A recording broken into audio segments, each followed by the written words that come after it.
The world is too small, our wisdom too limited, our time here too short to waste any more of it in winning fleeting victories at other people's expense. The Clinton Global Initiative, which brings philanthropists and CEOs together with nonprofits to make concrete commitments aimed at some of the world's toughest problems. Almost 10 years in, they have leveraged billions of dollars in assistance in more than 180 countries. CGI was designed to tackle big global challenges in bite-sized pieces, with the conviction that regardless of size or scope, our problems will yield to concerted action and innovative partnerships of individuals, NGOs, businesses, and governments. We have to now find a way to triumph together. All the problems that we face, from climate change to financial contagion to nuclear proliferation, are too complex and cross-cutting for any one government, or indeed for governments, to solve alone. Because we believe that ending hunger is not only possible, but it is both a moral and strategic imperative. Hillary Clinton is trying to shift the spotlight to global warming, the presidential contender unveiling her plans to combat climate change. Together with innovative partners from the public and private sectors, we're working to make homes, universities, and cities more energy efficient. We share a common future, and we are here to find common ground. Women must be empowered. It's classic Bill Clinton, by using his birthday to help the causes he champions, from combating climate change to obesity and even HIV/AIDS. Help bring new dignity and respect to women and girls all over the world. And in so doing, bring new strength and stability to families as well. We are trying to do something no one has ever done before. A new report today claims that the Clinton Foundation gives about 10% of its money that it raises to actual charities and the services that they offer. It has been reported you've made $5 million making speeches. The president's made more than $100 million. Well, if you have no reason to remember, but we came out of the White House not only dead broke, but in debt. 6 years ago, Hillary Clinton was about to become Secretary of State. Barack Obama had nominated her. Everyone knew she was going to be confirmed by the Senate, going to be confirmed easily. But there was a thought, there was a question, there was a doubt out there about a potential conflict of interest. The Clinton Foundation dropping its self-imposed ban on collecting funds from foreign governments and entities. And now the Washington Post reports total contributions to that foundation amount to $2 billion. There's a lot of money sloshing around. Everything is blurred, and it's not good. The questions scream out at me. What in the world happened with the foundation and these ulterior motives and this money and the email server? I'm sorry. Those scream out at me. The amount of schmoozing involved and crossing lines and one person putting money in a foundation and then Clinton getting unbelievable amounts for his speeches, contracts going one way or another, it's not good. I look forward to working with all of you, particularly the appropriators. We have a lot of work to do, and it is such important work that lies ahead.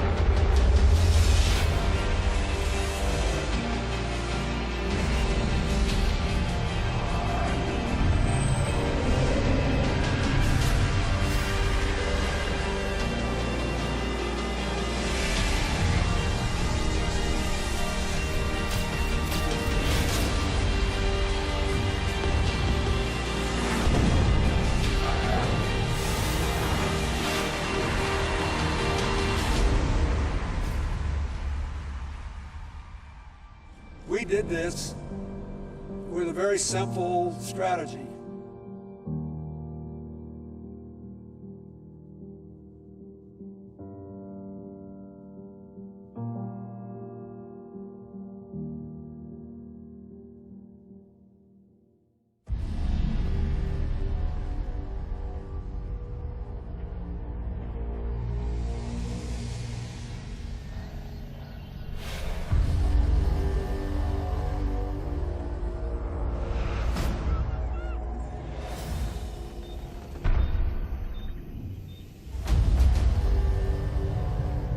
Africa is a continent that has been a chamber of horrors for decades.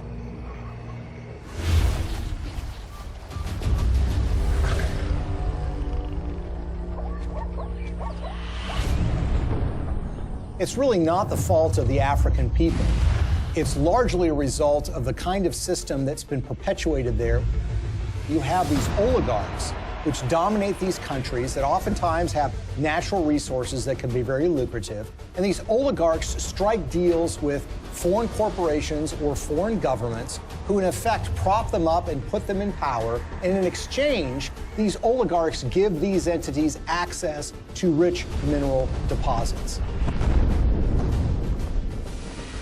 And the Clintons, you would expect to be opposed to this sort of thing, and that's at least what their language does.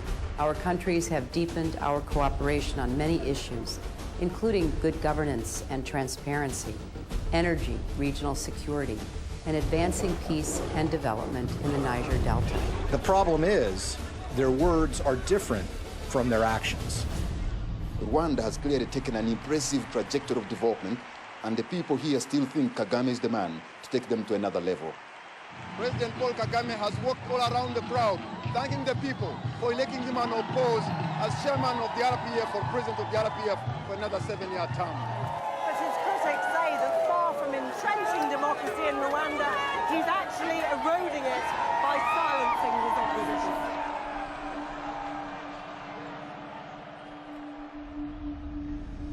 Paul Kagame has been praised by Bill Clinton and the Clinton Foundation.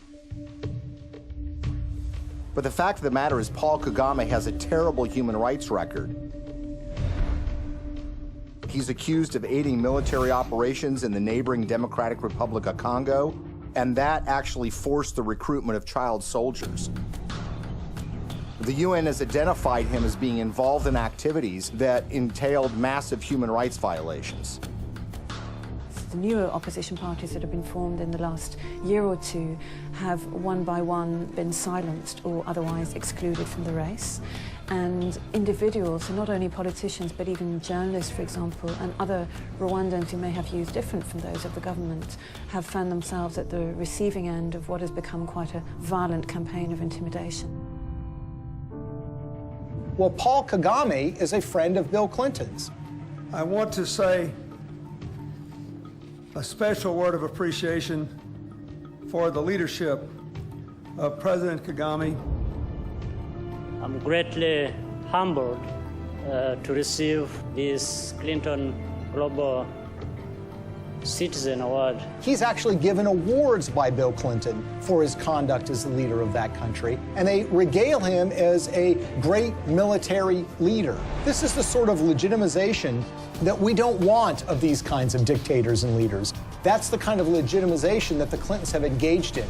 And they've done it in a way that creates commercial opportunities for donors and friends and allies who want to do business in Africa.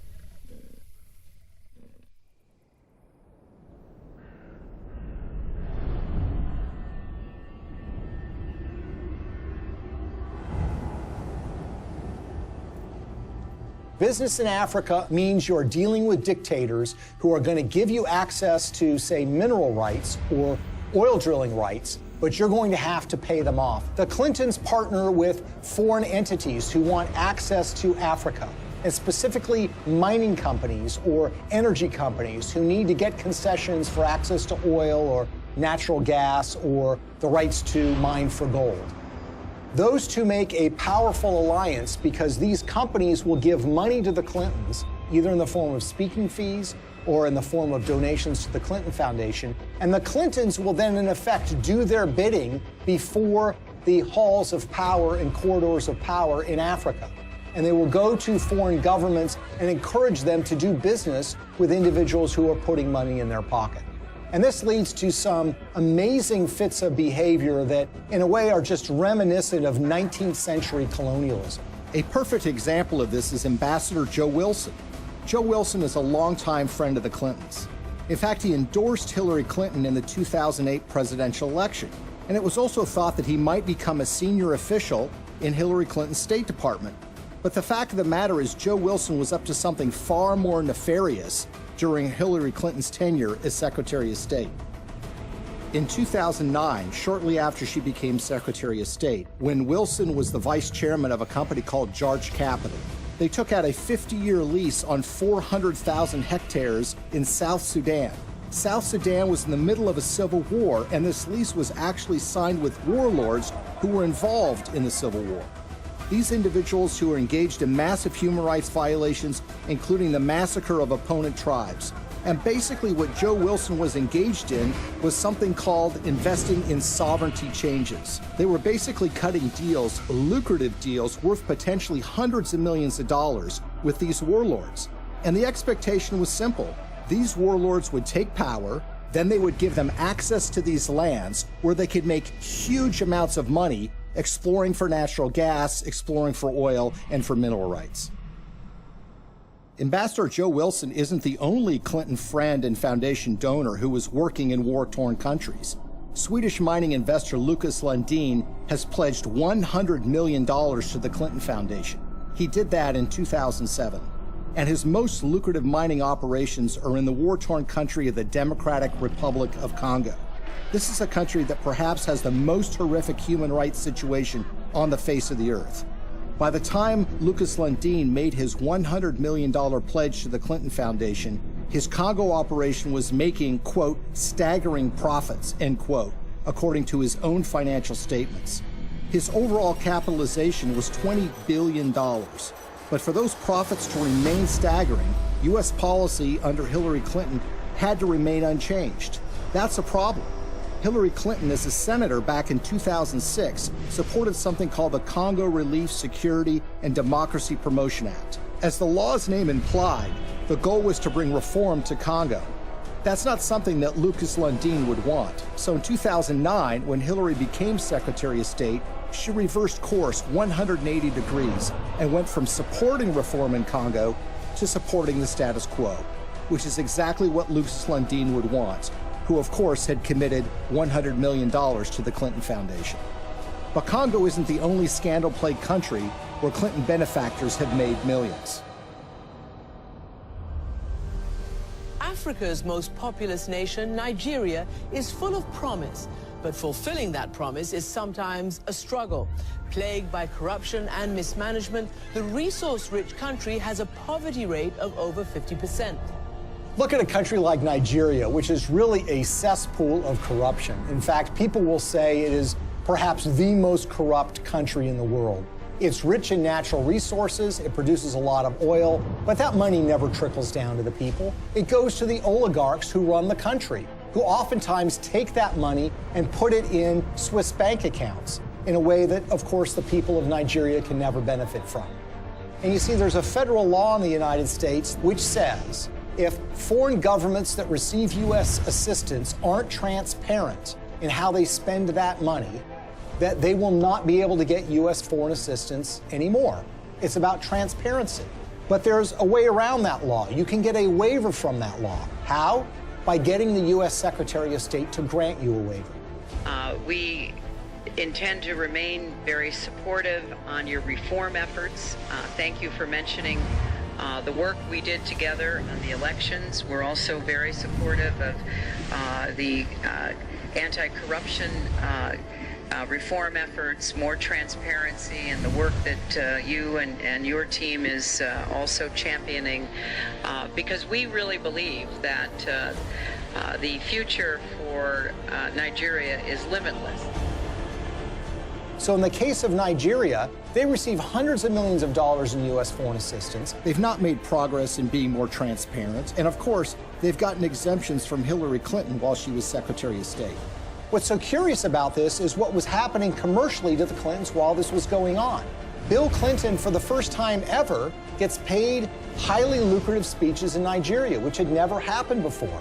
In fact, he gets paid to do 2 speeches for $700,000 apiece by a businessman in Nigeria who just happens to be close with the president of that country. Keep in mind, by the way, that his normal speaking fee is less than $200,000 a speech. So this was an enormous payday for Bill Clinton. Okay, now we'll begin the panel.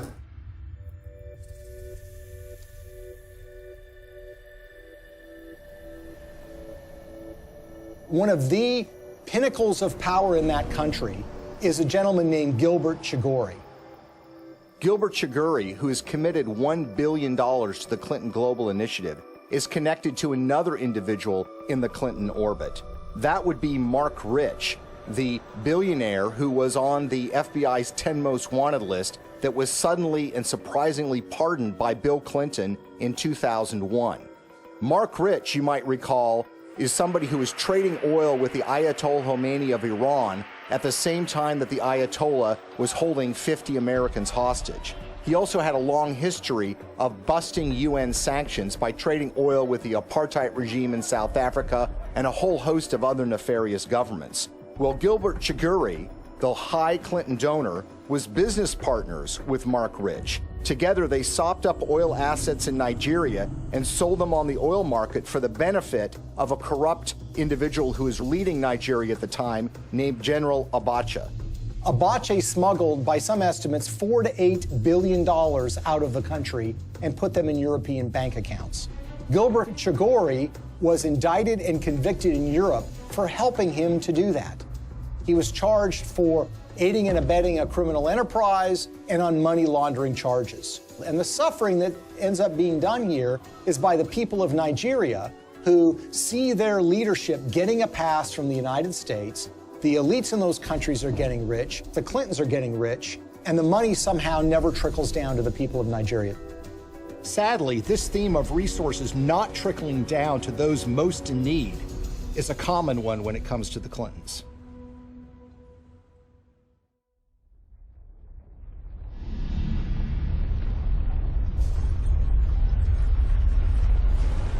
As we told you at the start of tonight's program, a major magnitude earthquake has hit the island of Haiti in the Caribbean. The quake measured around 7 points on the Richter scale, and its epicenter fell just 10 miles from the capital, Port-au-Prince.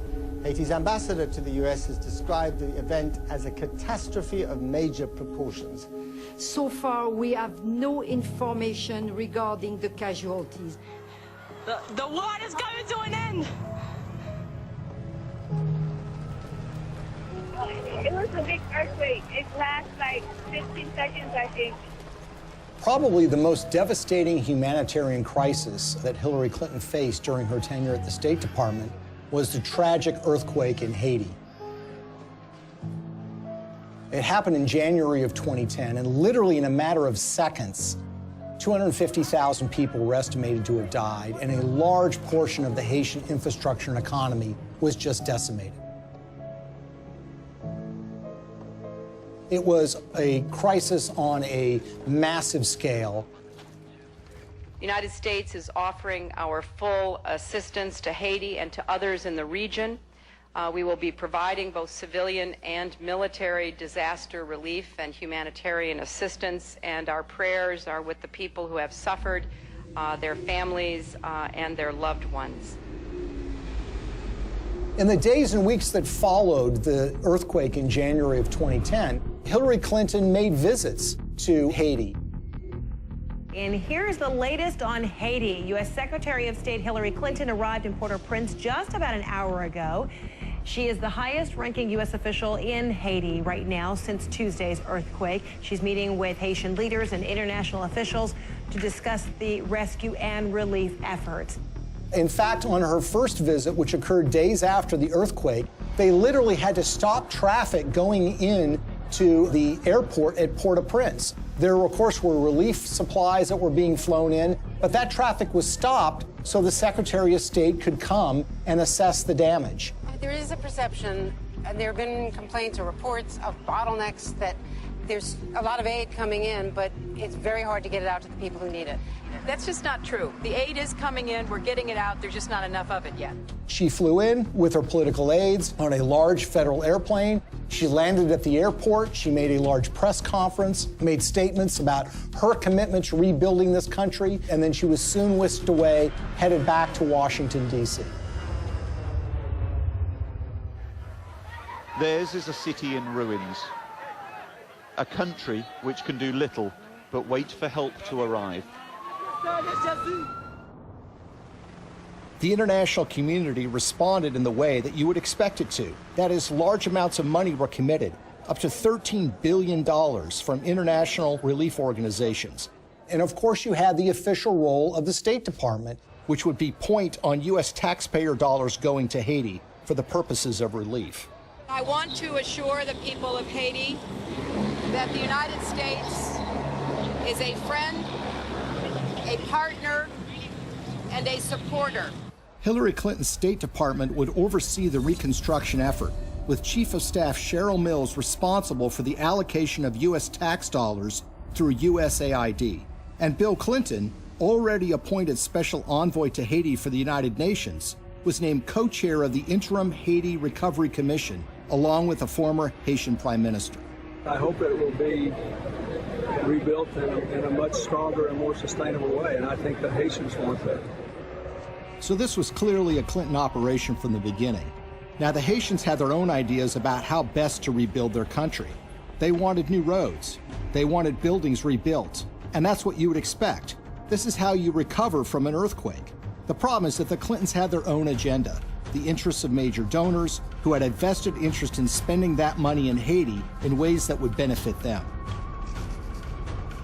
And so you immediately had this clash between the Haitians and the Clintons. And Haitians complained almost immediately that they were shut out of the decision-making process, that it was really Bill Clinton and a few of his friends that were calling the shots in the IHRC. And they made some monumentally bad decisions that not only didn't benefit the Haitian people, but ended up putting money in the pockets of major Clinton donors who had economic stakes in Haiti. We have been united behind a single goal: making investments in this country's people and your infrastructure. So it's a classic example of what some people call disaster capitalism. Disaster capitalism in that a natural disaster creates opportunities for rebuilding to take place, but also for self-enrichment to take place. And if you look at the Clintons and the promises that were made and the results that actually followed, it is a tragic story of crony capitalism gone awry.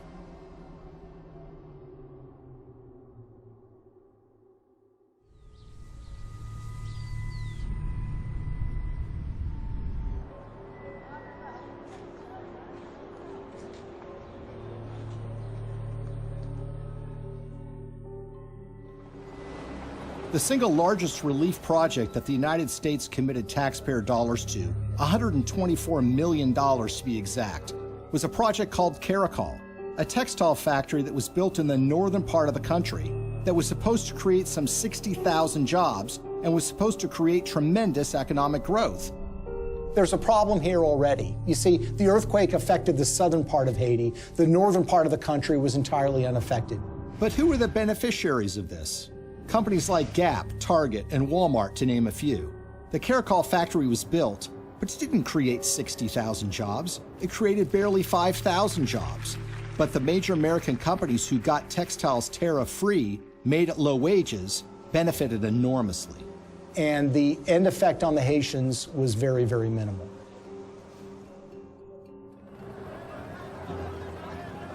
If you look at some of the infrastructure projects that were undertaken, the Clintons had very grand plans to build large tracts of homes, and there were contractors that were selected for those projects. Sometimes the contractors had experience, sometimes they did not.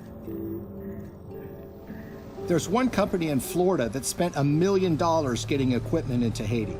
They had experience in disaster relief, but according to the owners of that company, they only made a small donation to the Clinton Foundation. And guess what? They didn't get any relief contracts. On the other hand, the contractors who did win the awards were given the opportunity to build homes, and in some instances were supposed to build tens of thousands of homes for Haitians. They ended up building a fraction of that. For instance, New Settlements program was supposed to build 15,000 homes for $53 million. Instead, it built 2,600 homes, less than a quarter of the original estimate, for $90 million, or $47 million over budget. And they got away with it. So you had contracts going to these relief organizations that were also involved with the Clinton Global Initiative. And you had this one organization, Dahlberg, that was supposed to do an assessment for relocating people that suffered from the earthquake. They determined that people should be moved to a site that happened to be on a cliff that was highly unstable. USAID's Inspector General reviewed Dahlberg's recommendations and found them basically unusable. One member of the USAID shelter team was quoted by Rolling Stone magazine as saying that the recommendations were so bad, it looked like the team never even got out of their SUVs. Another person said that only one of the people that was sent to Haiti by Dahlberg actually spoke French. Telecom mogul Dennis O'Brien is one of the world's richest people, and he's finding opportunities in the poorest country in the Western Hemisphere. The Irish billionaire is the largest private investor in Haiti through his company Digicel, and he's now leading the Clinton Global Initiative efforts down in Haiti. Probably no one came out better in the Haitian reconstruction effort than an Irish billionaire named Dennis O'Brien. He is a Clinton Foundation donor, giving them between $5 and $10 million. He helped arrange speeches for Bill Clinton, too. The interest of the Obama administration, particularly former Secretary of State Hillary Clinton, you know, all the different things that have happened to help Haiti get up off the floor have been led by the U.S. And he was the owner of something called Digicel, which is a cell phone company at the time of the earthquake.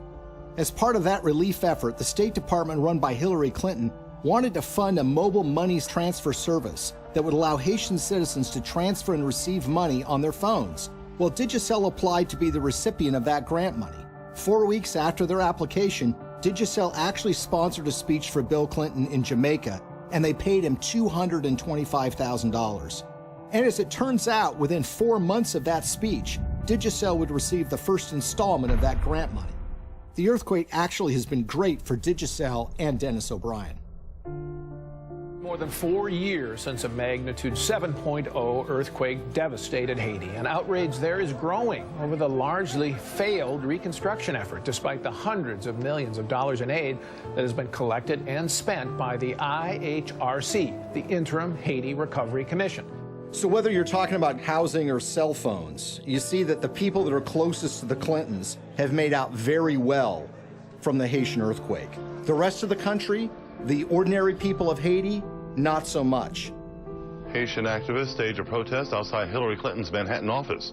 The demonstrators claim billions of dollars were stolen through the Haiti Reconstruction Commission headed by Bill Clinton. They also say Haiti was used as a cover for foreign governments to funnel kickbacks of possibly hundreds of millions of dollars through the Clinton Foundation. They say it was done in exchange for favors that Hillary was doing for them as Secretary of State. The tragedy is we had an opportunity to rebuild in a way that would give the people of that country hope.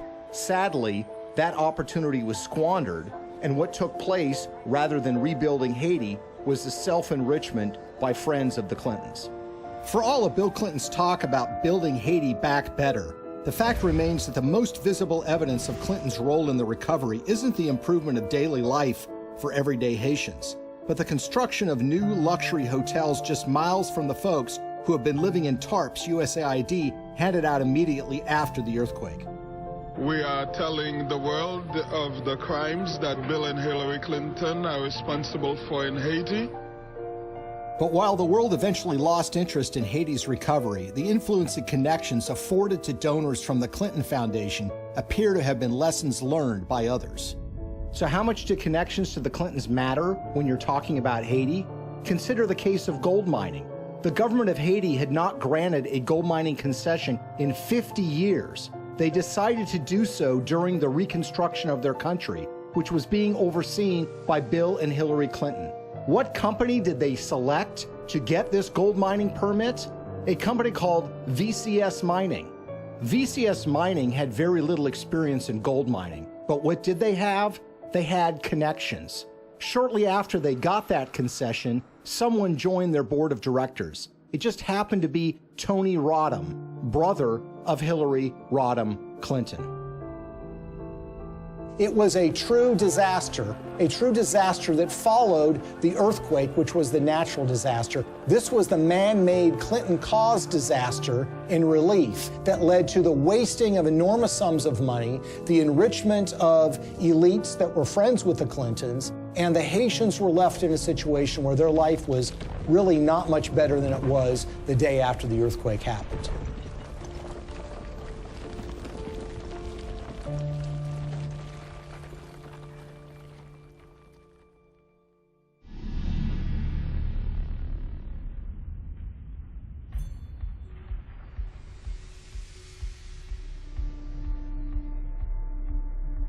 An ambitious pipeline is firing off a war of opinions. Environmental activists marched in Washington today to protest plans for the Keystone XL oil pipeline. A $7 billion project to transport 800,000 barrels of tar sands oil a day from Canada down to the Gulf Coast. In Washington, a showdown on the Senate floor today over the Keystone XL pipeline. The vote to approve the controversial pipe project has big political implications. The pipeline would create 20,000 jobs, but opponents say the environmental risk is too great.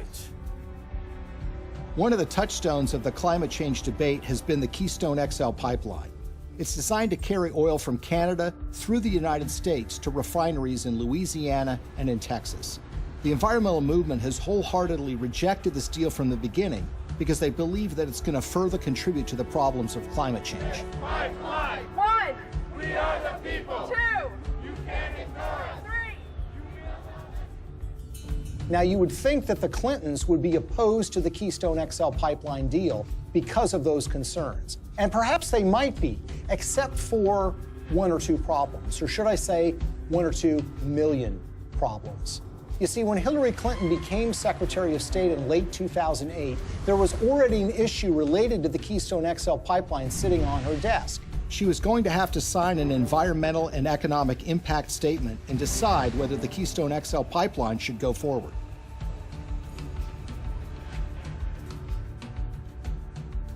At that precise time, Bill Clinton gets a lucrative offer of nearly $2 million to give 10 speeches in Canada for the first time ever from a company called TD Bank Investment Group. He gave the last speech in May of 2011. 3 months later, Hillary's State Department releases an environmental impact statement that was seen as largely supportive of the Keystone XL pipeline in a way that was massively controversial. Hillary Clinton, in effect, was betraying the environmental movement by greenlighting this deal, when she had in her hands the power to kill this deal in its crib. It was shocking. Organizations like Greenpeace and Friends of the Earth were stunned. They wanted investigations, but everybody was mystified. Nobody could understand why Hillary Clinton would sign off on this deal, particularly when she had been in favor of dealing with climate change, and her boss, Barack Obama, by all indications, seemed to be opposed to this deal as well. It's also a time for a new approach to climate change. We know we've got to deal with global warming. We're seeing the effects of it. We need to invest in clean energy technology today so that we can create new high-paying jobs to protect our environment, to grow our economy, and to finally break our addiction to foreign oil.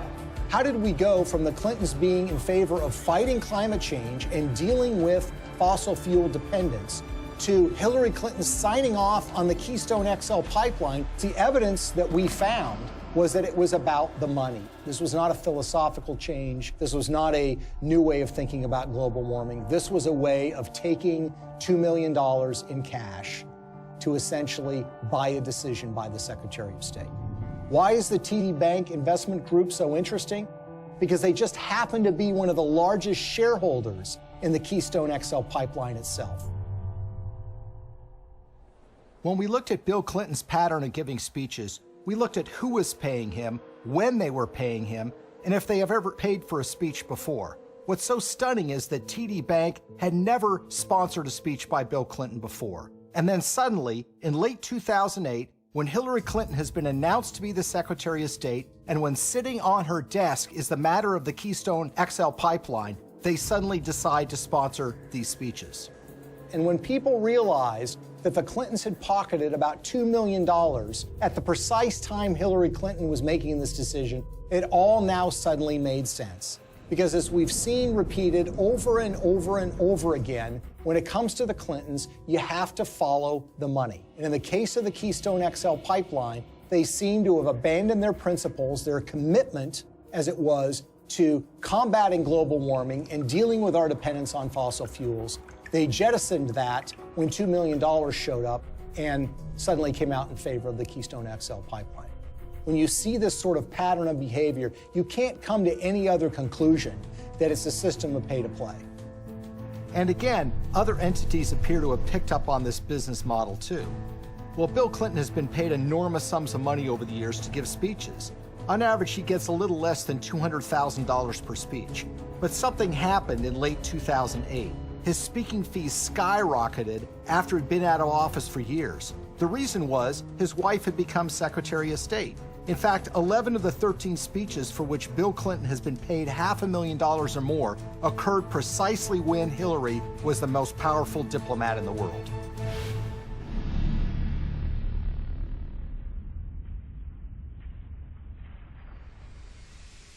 You will never contribute to an organization that will give you a higher probability of having your good intentions turn into real positive changes in other people's lives. That will give you a better chance than what you've done here tonight. His single biggest speech payday came from the Swedish telecom company Ericsson. And it's a very, very unusual and troubling story. Now, Ericsson is a Swedish telecom company that in 2009 and 2010 was in trouble with Hillary Clinton's State Department because Ericsson was selling a lot of telecom equipment to Iran, to Belarus, and to other oppressive governments, about which the State Department was concerned. Ericsson risked being put on a list by the federal government in the United States for trading with an enemy state.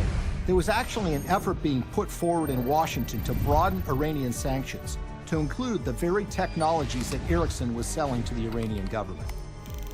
So it's against this background that Ericsson decided now might be a good time to hire Bill Clinton to give a speech. They had never paid for a speech by him before, and they decided to go in big, $750,000 for a single speech. 7 days after he gave that speech, Hillary's State Department came out with a statement which said, "We are not going to broaden sanctions on Iran to include technologies like telecom. We're going to rely and expect companies like Ericsson to police themselves." It was a massive win for Ericsson. Ericsson was able to avoid having to deal with a regulatory battle in Washington, giving up contracts that were highly lucrative in these countries, and being put on a list that would create an enormous diplomatic problem for them, all because essentially they paid Bill Clinton to give a speech for $750,000. Will you continue to give speeches? Oh, yeah. I got to pay our bills.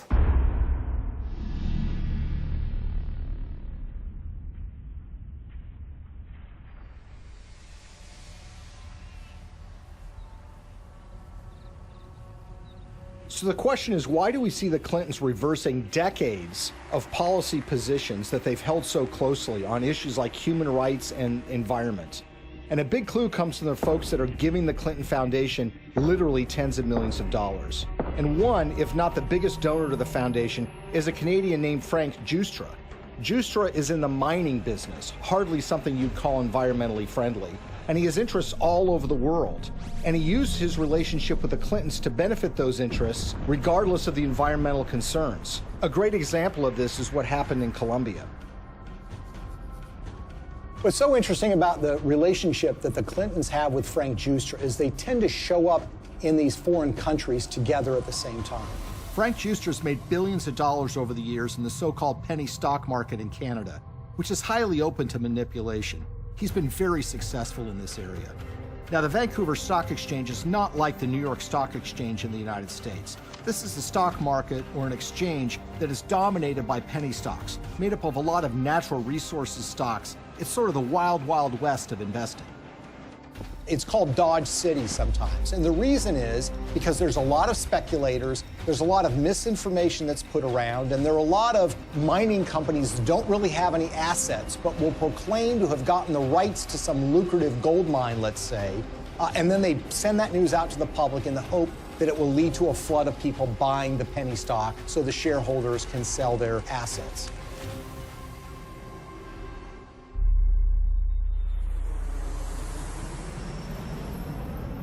So in June of 2010, Bill Clinton and Frank Giustra fly to Bogota, Colombia. And who arrives there at roughly the same time? Secretary of State Hillary Clinton. The big thing from the news conference was where Bill and Hillary were dining the other night in Bogota.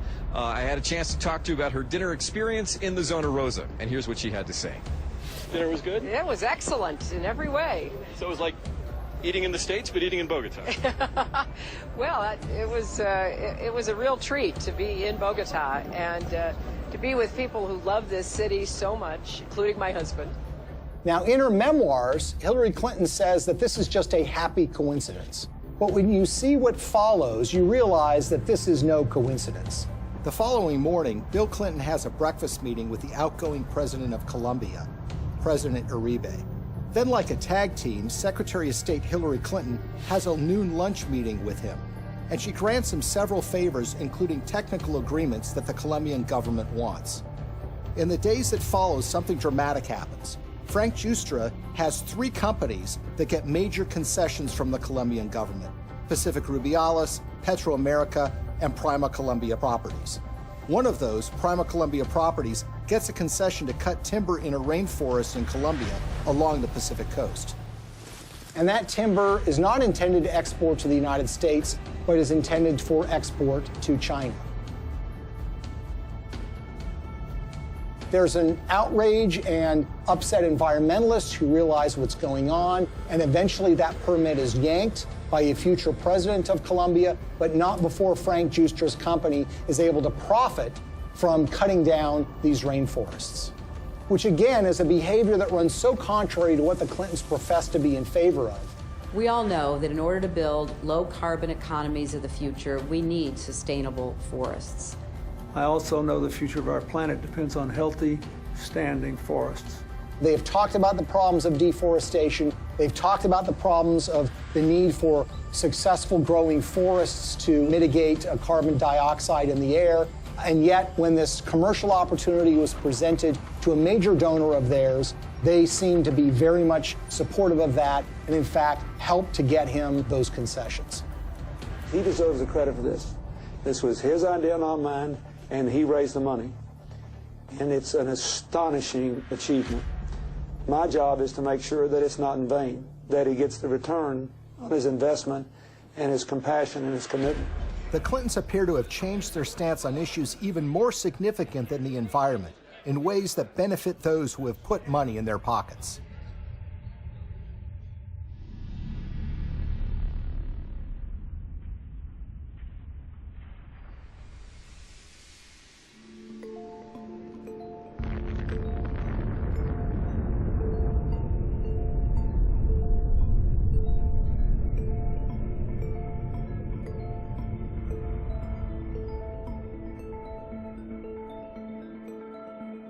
I represent a president and a country committed to a vision of a world without nuclear weapons and to taking the concrete steps necessary that will help us get there. The Indian nuclear deal, I think, is so troubling because this is a core national security issue. One of the signature achievements in foreign policy for Bill Clinton was pushing the Test Ban Treaty and the Non-Proliferation Treaty. Today in New York, the United Nations General Assembly voted overwhelmingly to adopt the Comprehensive Nuclear Test Ban Treaty and open it for signature later this month. The NPT has been sort of the holy grail when it comes to nuclear disarmament, something that the Clintons have been supportive of, not just for years, but for decades. That was all thrown asunder in 1998 when the Indian government tested nuclear weapons underground. India's action threatens the stability of Asia and challenges the firm international consensus to stop all nuclear testing. These were tests that truly shocked the world. Even the CIA was not aware that these tests were about to take place. Clinton's reaction was volcanic. He felt betrayed by the Indian government. And as a result, he imposed sanctions on India, essentially saying, you're not going to get access to U.S. nuclear technology until you sign the NPT, the Non-Proliferation Treaty. In 2005, the Indian government wanted to get these sanctions lifted. Not only do they have an interest in expanding their civilian nuclear base, they live in a neighborhood where some pretty tough customers and rivals have nuclear weapons themselves. First of all, you've got Pakistan, which is right next door, which is widely believed to have nuclear weapons. And then you have China, a longtime rival of India, which has a nuclear arsenal. The Clintons said that they were in favor of giving the Indian government some access, but the problem is it didn't go nearly as far as the Indian government wanted. So in 2005, they started making donations to the Clinton Foundation. This morning, yet another shady donation to the Clinton Foundation has surfaced, this time tied to a donor from India, apparently a friend of Bill Clinton. We're talking about tens of millions of dollars from Indian interests flowing into the Clinton Foundation. And we're talking about at least hundreds of thousands, if not millions of dollars in speeches that Bill Clinton was paid by interested parties in the Indian nuclear deal. Amar Singh, according to Clinton disclosures, has given between $1 and $5 million to the Clinton Foundation in the push to get them to support Indian access to nuclear technology. He's a member of parliament who has gotten in fistfights on the floor of the parliament, who's been charged with bribing members of parliament to get certain pieces of legislation passed. You see, the problem is when you ask Amar Singh, he says it wasn't my money. I don't have that kind of money. I couldn't have given him that amount of money. And in fact, when you look at Indian public records, you see that Amar Singh doesn't have a net worth anything close to being able to give that amount of money. So where did the money come from? Well, sometimes the most obvious answer is the correct one. Sant Chhatwal is an Indian businessman who has been close to the Clintons for years. He pledged to raise $5 million for her 2008 presidential campaign. And Bill Clinton was at his son's wedding. They actually named him as a trustee of the Clinton Foundation. When Hillary Clinton was first running for the Senate in 2000, Sant Chhatwal was in trouble with a federal agency called the Federal Deposit Insurance Corporation. He basically owed them millions of dollars from unpaid loans. Well, in 2000, Chhatwal throws a fundraiser for Hillary Clinton, and he brings in $500,000. A few months later, with Bill Clinton still president of the United States, Sant Chhatwal's case with the FDIC was abruptly settled for a mere $125,000. So basically, the federal government got pennies on the dollar. He would actually go on to plead guilty for funneling $180,000 in illegal campaign contributions to Hillary Clinton, among others. And no one seems to have made the connection. Well, maybe one reason no one made the connection is because the Clinton Foundation mysteriously erased any mention of Sant Chhatwal from the website once he had admitted to his illegal activity. So here we are years later, and we've got this donation in a guy's name who swears he didn't actually make the donation. And you've got this longtime Clinton benefactor who actually gets the highest civilian award in India because of his role in changing Hillary Clinton's mind on this nuke deal. Sant Chhatwal says he's worked with everybody and even laid the foundation of the Indo-US nuclear deal. So the Indian government says that they've given you this award for your role in pushing the Indo-US nuclear deal forward. How exactly would you describe the role you played in this? Well, I can tell you Indian nuclear power deal. If you look at it, I'm the first one. I laid the foundation. On the eve of the vote in 2008 to approve Indian access to U.S. civilian nuclear technology, Amar Singh, who barely knows Hillary Clinton, had a 2-hour meeting with her where they discussed the Indian nuclear deal. Amar Singh says that the dinner meeting resulted in her telling him that she was supportive of the deal and that she was making efforts to make sure that the deal did get through. And lo and behold, by 2008, Hillary Clinton was fully in support and in favor of this policy in a way that was a complete reversal of the position that she had taken before. In other words, the flow of money had led the Clintons to change their positions on the Non-Proliferation Treaty, and specifically, India getting access to U.S. nuclear technology. This was a decision that was wholly out of step, wholly inconsistent with a progressive liberal agenda. Hillary Clinton made a decision of reversing her previous position after the flow of funds to the Clinton Foundation, and her husband gave some speeches in India. But this wouldn't be the last time Hillary reversed herself regarding nuclear weapons technology. Shockingly, Bill and Hillary would end up receiving money from folks that were looking to make something happen a lot closer to home.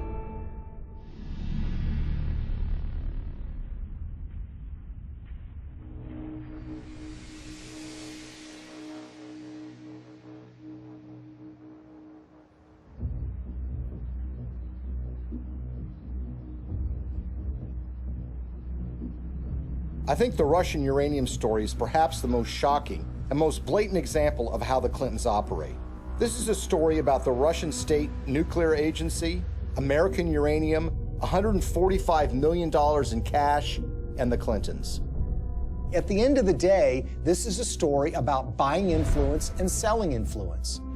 The Clintons are the sellers of influence, the Canadian investors and the Russians are the buyers.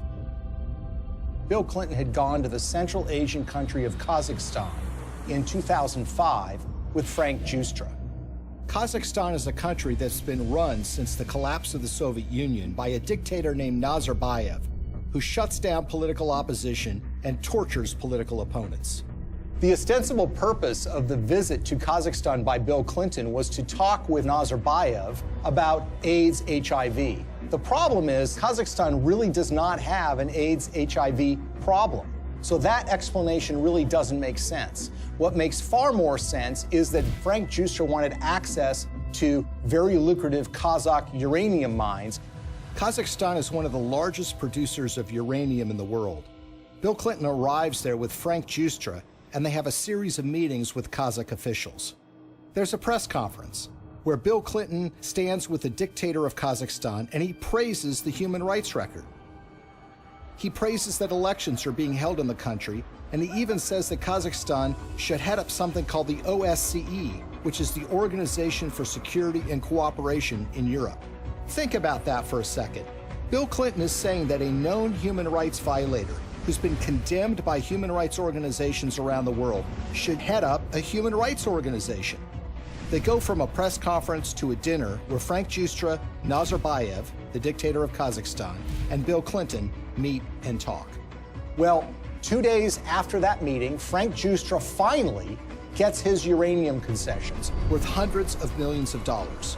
A couple of weeks after that, Bill Clinton gets his $30 million from Frank Giustra, the first payment in what will become more than $100 million in pledges and commitments and donations made by Frank Giustra.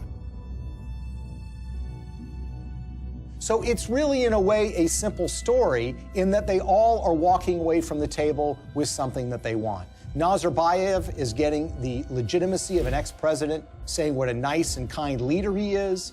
Frank Giustra gets his uranium concession, and Bill Clinton and his foundation get cold, hard cash.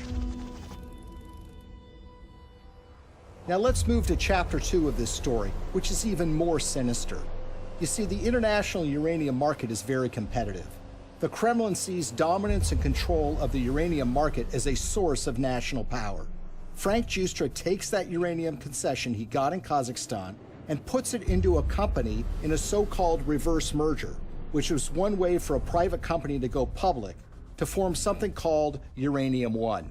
It's a company traded on the stock market in Canada, and they start acquiring uranium concessions in places like Wyoming, Texas, New Mexico, and Utah.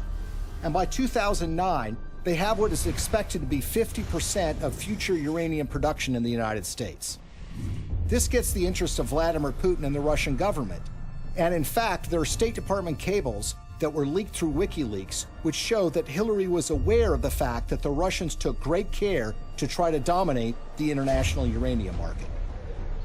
Well, the Russians want to buy this asset, and they offer a 40% overprice on the share of the stock. And for this transaction to go through, it has to be approved by the U.S. federal government. Why? Because uranium is regarded as a critical industry in the United States. After all, this is used for our civilian nuclear reactors and goes into nuclear weapons. So it goes before the federal government, where it needs to be signed off by a series of federal agencies, including the Secretary of State, Hillary Clinton. As Hillary Clinton is contemplating this, shareholders in Uranium One, including Frank Giustra, have sent more than $145 million to the Clinton Foundation. The chairman of that company at the precise time is a guy named Ian Telfer, who is also making donations to the Clinton Foundation, as is Frank Holmes, who is another major Uranium One shareholder. And Hillary Clinton, who has a record of opposing precisely these kinds of deals, comes out and says, you know what, I think this is a good deal. Let's let Vladimir Putin take control of what is now 20% of U.S. uranium production. Bill Clinton and Hillary Clinton are the only figures in American politics who are willing to do this deal and who could actually pull it off. because they had a reputation that runs so contrary to what they're doing. I mean, this is what the Clinton Foundation does, right? This is what they talk about politically, their support for human rights, their concerns about proliferation, their concerns about issues related to Russian aggression. There's no doubt that when Putin came back in and said he was going to be president, that did change the relationship. We have to stand up to his bullying. And what's so interesting when you consider this uranium deal are the actions of a small Canadian investment firm called Salida Capital. Salida Capital, in 2010, as this deal was going down, committed to give millions of dollars to the Clinton Foundation, and they also sponsored a speech by Bill Clinton in Canada. Salida Capital is also the name of a wholly owned subsidiary of Rosatom. Who is Rosatom? Well, this is the government agency in Russia that controls their nuclear arsenal, that built nuclear reactors in Iran, and engages in nuclear technology exchanges with rogue countries like North Korea. What this means, in essence, is that the Russian government, specifically Rosatom, was funneling money through a subsidiary directly to the Clinton Foundation. But the payday didn't end there. 4 months before Hillary Clinton's State Department would sign off on the Russian purchase of Uranium-1, Bill Clinton got paid $500,000 to give a single speech in Moscow. He was being paid by a firm called Renaissance Capital, which has a long history of association with Russian intelligence services. What makes this speech stand out is not only the timing of when he's being paid, but the amount that he's being paid. You see, the last time Bill Clinton gave a speech in Russia was 5 years earlier. At that time, he was paid about 1/3 of what he was being paid this time. Why is Russian control of 20% of U.S. uranium so troubling? If you're in an era where nuclear weapons are a reality, where nuclear energy is an important component of energy production in the United States, and increasingly around the world, control of uranium is absolutely crucial. And unlike oil or natural gas can be found in so many places around the world, there are precious few places where you can find significant and large amounts of uranium that you can produce on a commercial scale. What we've essentially done is handed this precious resource to Vladimir Putin and the Russian government. They're not only engaged in aggression in places like Ukraine, but they've been very aggressive in fighting American interests around the globe. Russia's not an ally. Russia's not a friend. Vladimir Putin's Russia is a rival of the United States, and yet we've given them control over this precious resource. Uranium, the key mineral in nuclear generation, is a domestic resource. This is what's going to power America. I think a lot of people in Middle America would be surprised to know that the Russian government is doing business in places like Colorado or Wyoming or Utah. These are small mining towns. These are operations that have existed for a while, that have been under the control of American companies or for a while Canadian companies. But it's now Russian companies that control this, and those companies are controlled by the Russian government. Having read through the archives of the KGB, the files that they have been released, I can tell you that they look at the United States as weak and ineffectual. This is a thuggish government that is engaged in massive human rights violations. There are opponents of this regime that have been killed or have disappeared. There's been persecution of human rights organizations. There's been persecution of homosexuals. And it's shocking and stunning to me that there has not been more attention focused to this fact, that we have given this critical resource to somebody who is engaged in so much nefarious behavior. Greetings from Washington. I want to thank all of you for your work to root out corruption that weakens economic development, feeds black markets and organized crime, and undermines the promise of democracy. As we work together to eradicate corruption in our own countries, we should also maintain the highest standards of transparency and accountability in our development efforts around the world.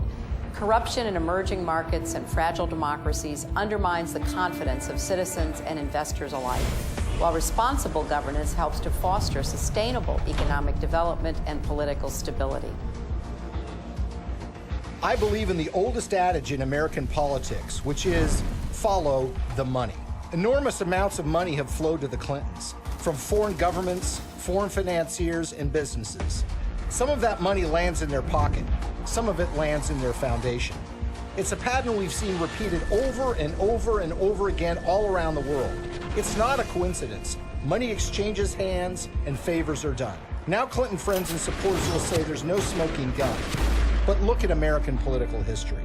People are convicted all the time for a pattern of behavior where, for example, they're engaged in insider trading on the stock market. So, for example, you have a foreign corporation or a foreign government that wants something from the State Department while Hillary Clinton is Secretary of State. They will make a large payment to the Clinton Foundation. That will be followed by favorable action on their behalf. If that happens 1 or 2 times, you might say, look, it's just a coincidence. But when you see the pattern recreated over and over and over again, you have to recognize that these events are connected. They've created a model for massive self-enrichment that allows you to go into so-called public service, but get extremely rich at the same time. And when friends and allies say that the Clintons aren't really that interested in money, their actions show otherwise. What's so shocking to a lot of people is that making of that money requires them to betray their progressive values, the environment, labor unions, women's rights, human rights. The Clintons are doing business and growing rich with the favor of the very individuals who you would expect to be their political opposites. For a very long time in American history, and probably still to this day, one of the worst things that could be said about you as a politician is that you are on the take from foreign interests. What the Clintons have essentially done is busted down the door and robbed the bank of that concept. So when people think of the Clintons taking foreign money, they think it's maybe an insurance company from Great Britain, or they think it's from a supermarket chain in Canada. The fact of the matter is a lot of that money comes from the darkest, worst corners of the world. Are countries like Nigeria and Russia in the habit of giving money to politicians and not wanting something back? The Clintons are glad to take this money. It's made them fabulously wealthy. But what has it done for us? Before we had to worry about money from Wall Street and big labor, now we have to worry about it coming from around the world and infecting our politics and damaging our politics, everything from our uranium policy to our human rights policy. Nothing seems to be safe anymore. How is this not corruption? How is this not a crime? With the Clintons, nothing is sacred. Everything is for sale. But we are the ones who are paying the price. Maybe, just maybe, the American people are tired of being sold out.